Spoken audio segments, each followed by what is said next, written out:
Welcome back, everybody, to Don't Go Out There. We appreciate y'all tuning in. Me and Dustin, we're kicking off a night of instant reactions from the theater.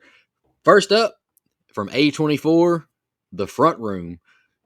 Honestly, I'll just kick us off with some general thoughts. Just watching the trailer, I won't say high expectations, but I was intrigued. You got Brandy. We've seen her, and I Still Know You Did Last Summer. She's obviously a famous singer. I love anything. I won't say I love anything A24, that's a lie. But I'll give anything A24 a chance. I'll put it that way. And you got Robert Eggers' brothers directing it. It's like, hell yeah, brother, sign me up. Gotta admit, though, I thought the movie was pretty mid at best. Uh, the only redeeming factor to me is Catherine Hunter as the mother in law, Solange. But we'll dive into that deeper. Dustin, general thoughts. Yeah. um, Brandy is famous for a lot of things. Driving's one of them. Sorry, I had to get that out of the way. But as far as the movie goes, yeah, I'm the same. When I saw A24, when I saw the trailer, when I went to see a movie earlier this year, I was like, okay, so I'm in. It's well documented. I've watched every A24 movie that's been released thus far, so I had to go see it. I went and saw it yesterday, and I had the worst theater experience of my life. I'll talk about that later, but because I have a little spiel I want to give. But I agree, the movie was not good. Um, you've got Eggers as the writers and directors of the movie. Knowing what Robert does, it's like, okay, let's see if the talent is spread across the family. I'm not saying they're not talented, but it looks like Robert got the majority of it. And I thought that Catherine Hunter's character, the character itself was awful, terrible, but her performance was incredible. And that's all. That's like all the good I can say about it. So let's, if you want to, I'll throw it back to you. We'll get into some pros and cons. Yeah, and just to give Max and Sam Eggers a little bit of a break, this movie is based off a short story, which I did not know until I watched a TikTok of a guy that, I won't say I follow him, but he pops up on my FYP quite a bit. He's a horror movie review guy as well. I was not aware that this was based off of a short story, so I'll give the Eggers brothers a little bit of a break. But I agree 100% with him that the movie, they obviously tried to stretch this way longer than it Mm-hmm. should have been. Like they should have pulled a Black Mirror. I think we're jumping into cons already. Whoopsie. Well, fuck it. Let's just do cons first. The movie is too long, like for what the story is. Like it could have been easily 15, 20 minutes early or shorter. Because to me, that first half building up to the mother-in-law moving in moves at a snail's pace. Like I'm just not interested. I mean, I'm interested at first with Belinda because it's Brandy. I'm like, okay, this is cool. But like the husband Norman, he has no charisma. He has no riz. He has nothing cool about him that just makes you want to keep watching him. Stereotypical husband in a horror movie, doesn't believe his wife, not on her side for the most part. Just frustrating. But yeah, I mean the runtime is just, it's very inflated. And like we're reviewing Black Mirror right now on DGOT the series. They should have pulled a Black Mirror and just went like that hour 5, hour 10 at the most, and just wrapped it up, because hour 34 is way too long for this movie. The pacing is terrible to me. Even when Solange is brought there and she's on screen, she like me and Dustin will both praise her. Like her character is awesome. She, or not awesome, but it's the best part of the movie. She's funny, she's loud, she's annoying, but she's intriguing. But even the scenes with her just get a little monotonous, and I Mm-hmm. don't know. And to me, the ending is just meh.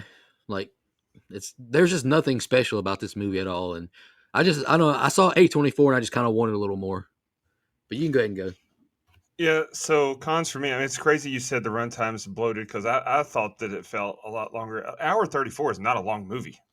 And so that's not what we're saying. It's the pacing and the story just felt like they were trying to drag it on. Um, I agree with the husband, played by Andrew Burnap. I don't, no disrespect to him. Maybe it's the way he was directed in this role. I'm not familiar with his work really, but I don't think that he has the it factor to be a leading actor, at least not based on this performance. And his character just didn't have the charisma. Um, Biggest issue I have with this movie, well, the tone was kind of all over the place. There were some scenes that were very tense, and then Solange would just be the kooky old racist grandma again, and it's like funny again, and it set a total nightmare. um, but the biggest sin this movie commits, no pun intended, because this movie is about religious zealot, but the biggest sin this movie commits is it has flashes of things that would be intriguing, but they don't dive deep enough into them. Like there's hints of supernatural stuff, but it's over in 90 seconds and they never address it again. And I thought that was just a misfire. Stretching a short story into a feature length film is fine. You can do that. They could have done it. They could have. I mean, the whole thing when I guess we'll say it now because we haven't said it yet. Spoilers. So, I've got a few that I want to touch on. So, if you haven't seen the movie yet and you want to before you listen to us, cut it off now. But so there's a scene where Belinda walks into the living room and sees Solange as the Virgin Mary with the baby, and there's a fucking sheep or a lamb in the living room. It's like, okay, is Belinda losing her mind, or is this supernatural? Like it was over before you know it, and she's just in her normal clothes again, and that's it. The scene where Solange bit the baby. Um, they should have expanded on that. They should have dove a little bit deeper into the wedge that's Solange is trying to put between Belinda and Norman. They just kind of like, oh, she's trying to drive us apart. She's trying to make us hate each other. But all we saw was a little glimpse of that. And so Mm-hmm. they could have really cranked up the intensity of making us hate Solange and empathize with Belinda and Norman more, but they didn't. And then the ending was a misfire because are we supposed to feel bad that Belinda killed Solange? Are we supposed to resent Belinda for doing that? I wasn't shocked. I wasn't appalled. I was like, okay, crazy old bitch got what she deserved. Next. Like it missed for me. But Yeah. go ahead. Yeah, and another like just to carry on what you were saying about like the wedge between the two. Several times in the film, they showed like Norman carrying Solange away, like after self harming herself, and then like she would just be fine, perfectly fine, and smiling Mm-hmm. at Belinda. Raise your fucking voice and say something. Like she's smiling, like she's faking it. Like what are you Yeah. doing? Like bring awareness to that. But the biggest issue to me is just the pacing of the whole movie and just lackluster acting, which is usually not a characteristic of A24 produced distributed movies, in my opinion. Not to just glaze A24 because they do put out some stinkers. I'm not going to act like they don't, but I can at least appreciate a new and original concept. Solange, she was great, and I did. This is gross, but it did have some stereotypical, some typical A24 stuff, like some gross like toilet flushing scenes that kind of shown quite a few times. Disgusting. Incontinent all over the couch, just going anywhere and everywhere. It was gross. But to me, like the kid, I will say they did. I won't say they saved themselves, but at the end, whenever Solange is just yelling, "Let me die now" or whatever it was, I can't remember. I can't remember exactly what she was saying. Why Then they can't just I showed her. die? Yeah, why can't I die? I was like, they better show how she died. Like, I know she just didn't have a freaking heart attack in the bed or nothing. I was ready to snap. I was ready to snap on the movie if that would have been the ending. Uh, Dust, you got any more cons where you just jump into our pros? Yeah. Damn, I just thought of one and forgot it. Now you go ahead, But and if I like think just of it, I'll like we come just back. did Strange Darling reaction like what last week, 2 weeks ago, something like that.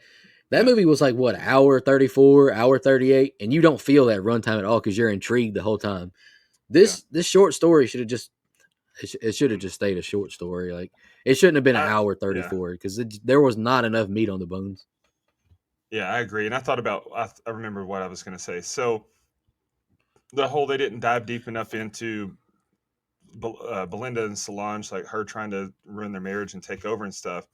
The trailer makes you think that that's what they do because in the trailer you hear Belinda say she's trying to take over my home and all this, but like we don't really see that. Like she tries to, she influences the name of the baby and she wants to prey on over the, her and the family, and she replaces all the furniture and all that. But like, is that really trying to take over? She made it sound so much worse than it was.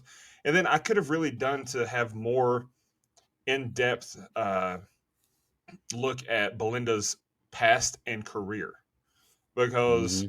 you kind of just, okay, she's a teacher, she's a professor at a university, and she quits. But I think we were supposed to feel like she's been trying to get this meeting for months and can't get it, and she's really getting screwed over and she's fed up. But instead, we saw her go into the her boss's office twice, and the second time she just quit. And it's like, okay, I don't know. They just didn't drive home enough of the key plot points to me.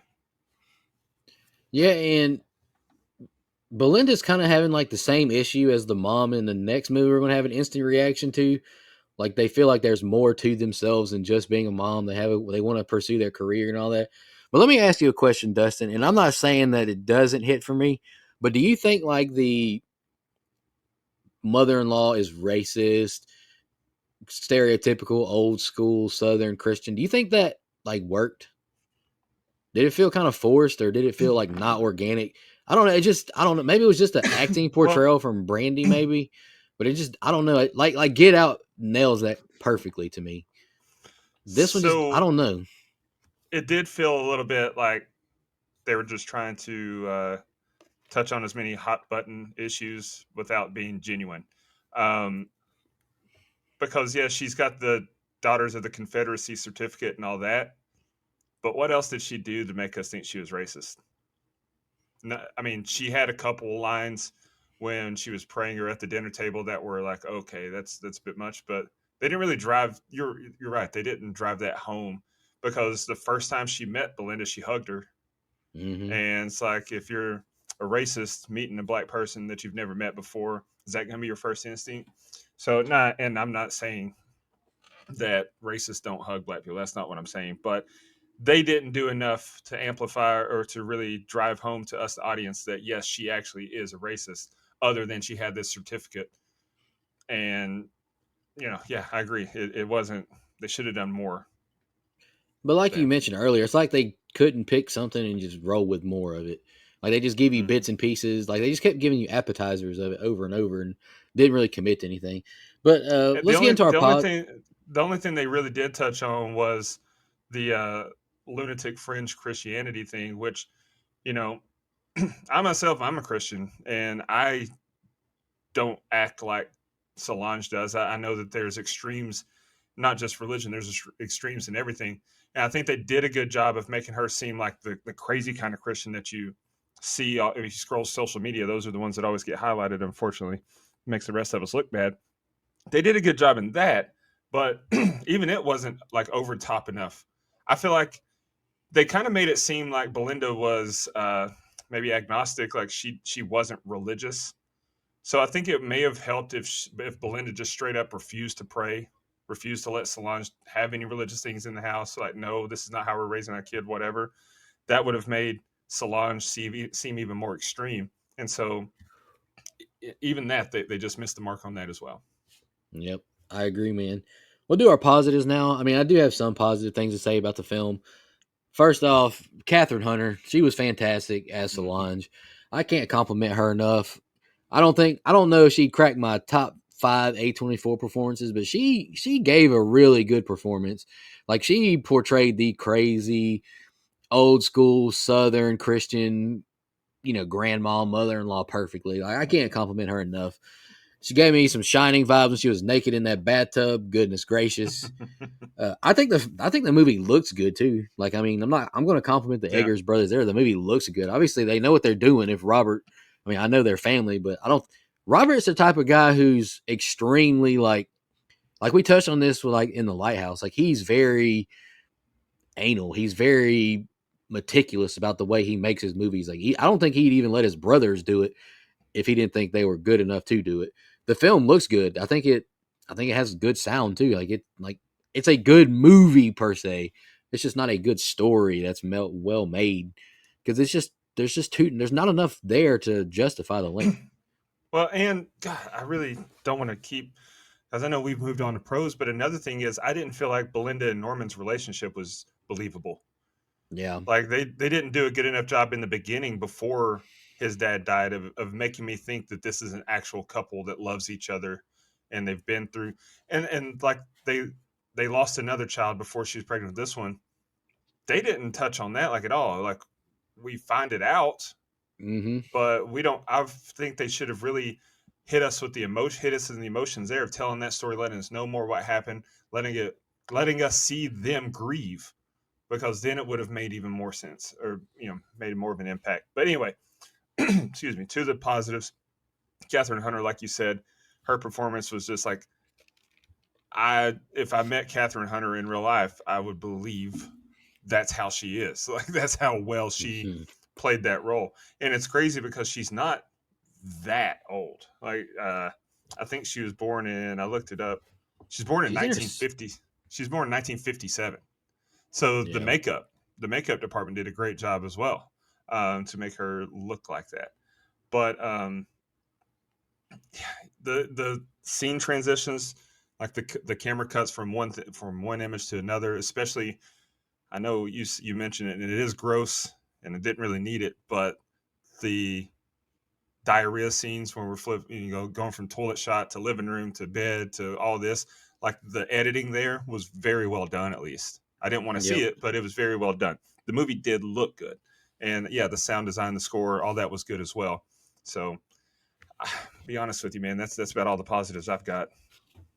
Yeah. Same. Like I'm not gonna sit here and lie to the audience that Yeah. there's more positives than that outside of Catherine Hunter and like the direction, the camera work and the editing. Like yeah, that's about all you can say. It's really that good about it because I think it's just a mess. I mean, it's just a mess of a movie to be honest, and it's just not believable in the direction and the story that it's trying to tell for me.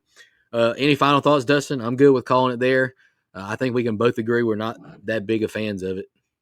Yeah, I'll just read my letterbox. I like doing that when we do these things. So I gave it 2 stars. I said, talk about an anticlimactic letdown. I had high hopes because it's A24, and the premise sounds creepy enough, but the whole thing was just a fake Christian racist who got what she deserved. They flirted with taking it to the next level, but the minor supernatural happenings were brief and quickly dismissed. The scariest part of the movie was Brandy Norwood behind the wheel. So there you go, 2 stars. Yeah, agree with that. Yeah, I don't think this is one's going to be picked anytime soon on the Don't Go Out There podcast. Unfortunately, me and Yeah. Dustin, we're always rooting for them and Neon because we're about to instant react to a new movie from Blumhouse, and I don't know what they're Yeah. doing. They're just they're after this Saturday, probably about to be a Mike Norvell 0 for 3 for the year. But anywho, we appreciate y'all tuning in. Like we always say, support cinema. If you got AMC, Regal, any kind of theater Mm. subscription, go check the movie out. Just give it a chance. You might like it. Before we go, you said support cinema, and I forgot. I was going to mention this before we get out of here. If you don't respect your fellow man or woman or non-binary, do not go to the theaters. I am sick. I've had a relatively pleasant experience. I've been on a long stretch of good experiences at the theaters. But last night when I went to see this movie, it was the worst experience of my life. There was this couple. There was only 3 people in the theater besides me. 2 of them were across the aisle from me, and they were talking and laughing the whole time. They were rattling plastic bags for their candy. The woman was sucking her teeth the whole time. And then the most egregious thing they did was, I guess she dropped something and she used her cell phone flashlight to look for it. And instead of pointing the flashlight directly at the ground, holding it a couple of inches from the ground so as not to shine the light everywhere, no, there was a few times where she held the phone up in the air and the light came across the aisle and blinded me. Theaters should have a no-fly list like airlines, and those people should be banned. And if you're like them, you suck. Anyway, we'll catch you next time. Thanks for tuning in.